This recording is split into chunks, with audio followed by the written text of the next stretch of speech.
প্রয়োজনীয় সংখ্যক মাদ্রাসাকে সরকারিকরণ, অবকাঠামোগত উন্নয়ন সহ সার্বিক বিষয়ে প্রয়োজনীয় পদক্ষেপ গ্রহণের লক্ষ্যে প্রাথমিকভাবে প্রতি জেলায় একটি করে আলিয়া মাদ্রাসা সরকারিকরণের প্রস্তাব করছি। স্নাতক পর্যায়ে বিশ্ববিদ্যালয়ের মাদ্রাসা 1 লাখ মেধাবী শিক্ষার্থীদেরকে মাসে 10,000 টাকা করে সর্বোচ্চ 5 বছর কর্জে হাসান অর্থাৎ সুদমুক্ত ঋণ প্রদান এবং চলতি বছরের সম্ভাব্য যাচাই কার্যক্রম শুরু পাইলট প্রকল্প বাস্তবায়ন করতে যাচ্ছে। শিক্ষার ক্ষেত্রে বৈষম্য দূরীকরণ, প্রাপ্যতা উপযোগিতা আলোকে প্রয়োজনীয় সংখ্যক মাদ্রাসাকে সরকারিকরণ, অবকাঠামোগত উন্নয়ন সহ সার্বিক বিষয়ে প্রয়োজনীয় পদক্ষেপ গ্রহণের লক্ষ্যে প্রাথমিকভাবে প্রতি জেলায় একটি করে আলিয়া মাদ্রাসা সরকারিকরণের প্রস্তাব করছি।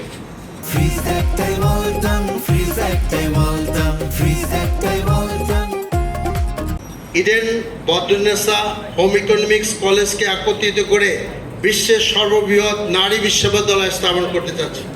5 থেকে 1 কোটি তরুণীদেরকে দক্ষতা, প্রযুক্তি নির্ভর আন্তর্জাতিক মানের প্রশিক্ষণ প্রদান। এর মধ্যে থাকবে আধুনিক প্রযুক্তি, এআই থেকে শুরু করে সর্বপর্যায়ে প্রশিক্ষণ দেওয়া, উদ্যোক্তা দক্ষতার প্রশিক্ষণ। চলতি বছরে সম্ভাব্য যাচাই পর্যালোচনা শুরু করতে চাচ্ছি। দেশের সকল ইমাম মুয়াজ্জিনদের মাসিক সম্মানী ভাতা, ইমামকে 7,500 টাকা, মুয়াজ্জিন 5,000 টাকা এবং খাদেম 3,000 টাকা সম্মানী প্রদান করতে চাচ্ছি। শিক্ষা, স্বাস্থ্য, অবকাঠামো খাতে 5 বছরে বিদ্যমান এডিবির অতিরিক্ত 1 লক্ষ কোটি টাকা করে মোট 3 লক্ষ কোটি টাকা বিনিয়োগের লক্ষ্যে চলতি বছরে প্রাক সম্ভাব্যতা যাচাই কার্যক্রম শুরু করতে চাচ্ছি। প্রিয় দেশবাসী, একই সঙ্গে বাজেটটি শিক্ষা, মানব সম্পদ উন্নয়ন, কর্মসংস্থান সৃষ্টি, কৃষি, ক্ষুদ্র মাঝারি শিল্প, রপ্তানি, বহুমুখীকরণ। আমরা এখন একটি মাত্র জায়গায় রপ্তানিকে রেখেছি, সেটা হলো আমাদের গার্মেন্টস।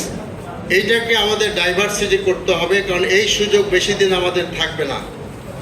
আর্থিক খাত সংস্কারকে গুরুত্ব দেওয়া যায়, পাশাপাশি উচ্চ মুদ্রাস্ফীতি, বিনিয়োগের স্থবিরতা, ব্যাংকিং সংকট, নিম্ন রাজস্ব জিডিপি অনুপাত বর্তমান বাস্তবায়নে বাজেটের প্রয়োজনীয়তা নিহিত রয়েছে বলে আমরা দৃঢ়ভাবে বিশ্বাস করি।